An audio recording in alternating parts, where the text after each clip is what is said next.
सनातन धर्म में उपनयन संस्कार का बहुत ही महत्व होता है। इसी तर्ज पर धर्म संघ में उपनयन संस्कार का कार्यक्रम आयोजित किया गया। धर्म संघ के महंत जगजीतन पांडे ने बताया कि उपनयन संस्कार हो रहा है, इसे यज्ञोपवीत पवित्र संस्कार बोलते हैं। ये सामूहिक रूप से और निःशुल्क श्री धर्म संघ शिक्षा मंडल के द्वारा कराया जा रहा है। ये आयोजन प्रतिवर्ष कराया जाता है, जिसमें विप्र बालकों को हम लोग आमंत्रित करते हैं। सैकड़ों की संख्या में बालक आते हैं, उनका आश्रम के द्वारा उपनयन संस्कार कराया जाता है।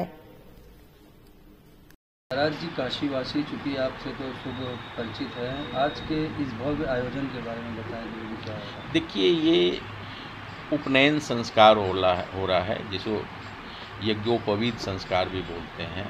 तो ये सामूहिक रूप से और निःशुल्क श्री धर्म संघ शिक्षा मंडल के द्वारा कराया जा रहा है।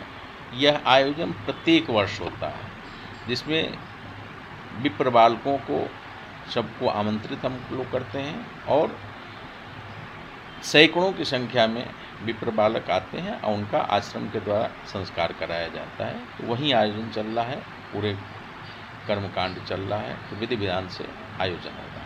महाराज जी, ये बालक बनारस के हैं कि बनारस बाहर से भी आते हैं? बनारस के भी हैं, बनारस के बाहर के भी हैं, मध्य प्रदेश के हैं, बिहार के हैं, छत्तीसगढ़ से बच्चे आए हैं।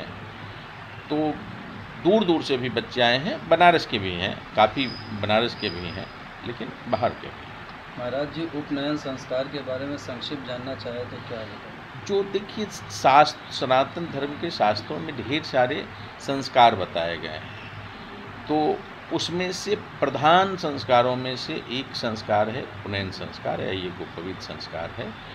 इस संस्कार के बिना हम लोग मानते हैं कि वेद पढ़ने की पात्रता नहीं आती है, उससे पहले अधिकार नहीं प्राप्त होता है।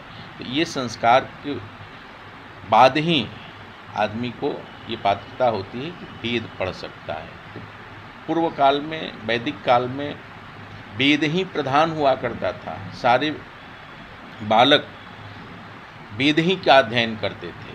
तो पहला वेद का अध्ययन प्रारंभ हो, उससे पहले ये संस्कार किया जाता है। ये संस्कार के बाद ही फिर गुरुकुल में बालक जाता था, तो फिर प्रारंभ होती थी शिक्षा, और उसके बाद गुरुकुल में शिक्षा पूर्ण करके पुनः अपने घर को आता था, जिसे समावर्तन संस्कार हमारे यहाँ कहा जाता है। तो वही संस्कार चल रहे हैं। महाराज जी, हाथरस की घटना पे जहाँ पूरा देश शोक है, गमगीन है, वहीं कुछ बातें हो रही हैं कि फर्जी बाबाओं को चिन्हित कर उन पर कार्रवाई हो, क्या कहेंगे? ये एकदम होना चाहिए, एकदम अवश्य होना चाहिए। ये तो देर हो गई, लेकिन कोई बात नहीं, जब जगह तब सवेरा वाली बात है कि अब से भी कि स्वयंभू बाबाओं को जो ईश्वर बन के, भगवान बन कर के भोली भाली सनातन धर्मी जनता को ठग रहे हैं, गुमराह कर रहे हैं, तो ये तो एकदम गलत बात है। तो उन पर निश्चित कार्रवाई होना चाहिए, उनको चिन्हित करना चाहिए, उन पर तत्काल कार्रवाई करना चाहिए। और इसमें क्या है कि सबसे बड़ी बात है कि भोले वाली जनता तो ठगी ही जा रही है। वो उनको तो जो संकट है, है सनातन धर्म का बहुत बड़ा ह्रास हो रहा है। लोग जानते हैं कि ये लोग सनातन धर्मी हैं।